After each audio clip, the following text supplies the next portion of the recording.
Halo, saya Aprina Della Puspitari Horan, kelas 11 IPA 4 dari SMA 20 Batam. Di sini saya akan menjelaskan sebagian dari mind mapping saya tentang sistem koordinasi pada manusia. Yang pertama, apa sih itu sistem koordinasi? Sistem koordinasi adalah sebuah sistem yang mengatur kerja organ-organ pada tubuh. Sistem ini berperan untuk memerintahkan setiap organ untuk dapat bekerja sama mendukung fungsi tubuh agar bekerja dengan baik. Fungsi sistem koordinasi pada manusia diperlukan untuk mengendalikan setiap bagian dalam tubuh agar gerakan yang dihasilkan menjadi tepat sasaran. Tanpa sistem koordinasi, seluruh organ tubuh tidak mampu bekerja sama. Di sini saya akan menjelaskan macam-macam dari sistem koordinasi.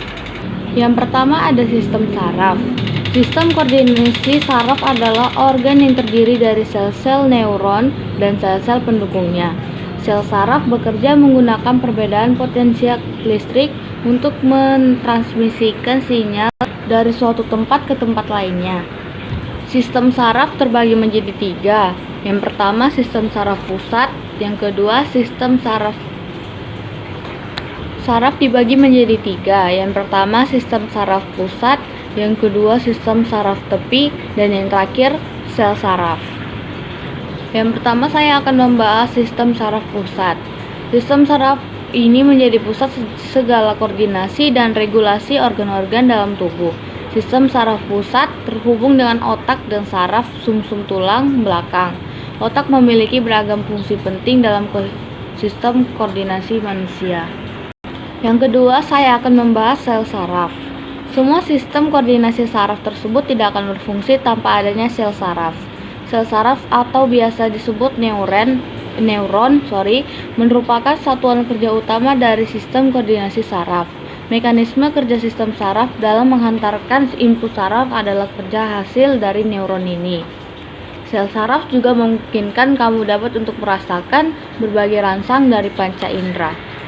Lalu saya akan membahas sistem saraf tepi. Pada sistem saraf ini terdapat beberapa saraf-saraf kecil yang menghubungkan otak dan tulang belakang dengan organ saraf tepi. Sistem koordinasi saraf tersebut adalah saraf somatik dan saraf otonom.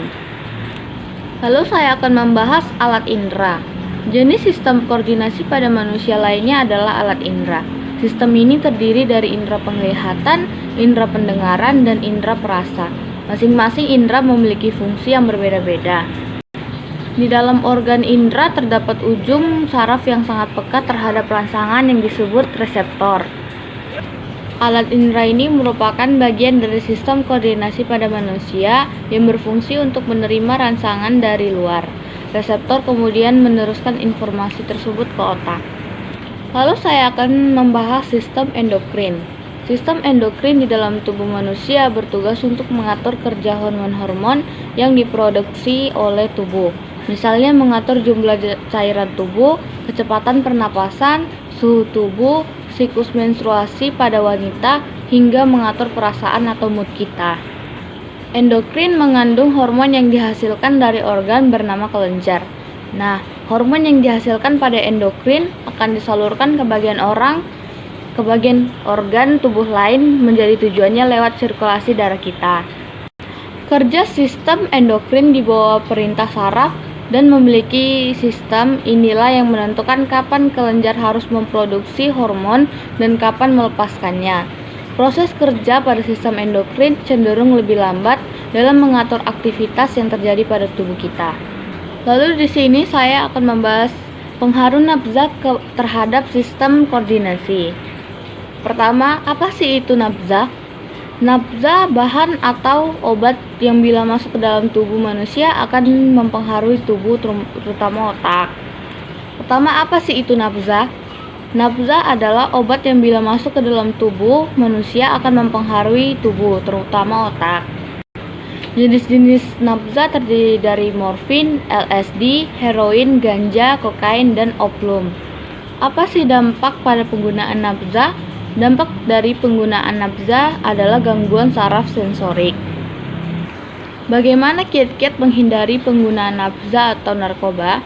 Yang pertama, jangan pernah untuk mencoba-coba menggunakan narkotika. Yang kedua, mengetahui akan berbagai macam dampak buruk dari narkoba. Yang ketiga, memilih pergaulan yang baik dan jauhi yang bisa mengantarkan kita pada narkoba. Sekian penjelasan saya tentang sistem koordinasi dari mind mapping yang saya buat. Bila ada kesalahan yang saya ucapkan, saya mohon maaf. Saya ucapkan terima kasih banyak.